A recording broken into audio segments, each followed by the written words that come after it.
So true. I would have it down and go a bunch of times. Like, I have it. I know it. I look at it. I don't even have to look at it. I know it.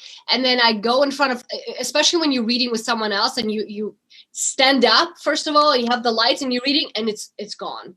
It's the weirdest thing. Now, how do you quiz yourself? So like if the line is, wait, she called you yesterday? Like, and you say, and you're like, wait, did she, like, how do you quiz? How do you quiz yourself? So like you were saying about how, then you were standing up and then you were getting in front of the lights and all of that.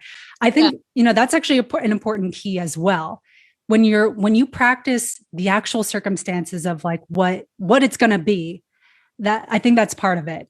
So memorizing, like sitting down with coffee or whatever, like actually be in it, you're saying, like, yeah, because that's a totally different experience, right?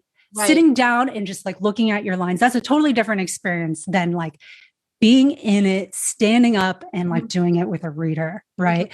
And so if there's like a big disconnect there, that's the thing that's throwing you when you go like, what's going on here? So that's actually based on a different principle. I don't know if we want to, go into that. Yes, please.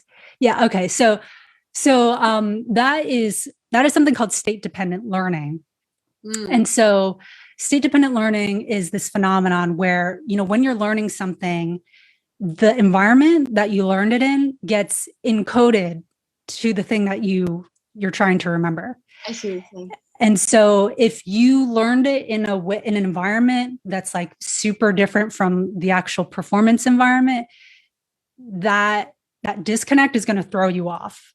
And that's kind of what happens when you like, you're suddenly thrown into like a performance mode and you're like, oh wait, no, the lights, and then suddenly you go blank, right? Because you learned it when you were sitting down and you were doing, you were just sipping coffee, blah, blah, blah. So that's why, again, it's kind of back to that principle of practice like you perform and you'll perform like you practice. And so state dependent learning is an important thing to keep in mind with that.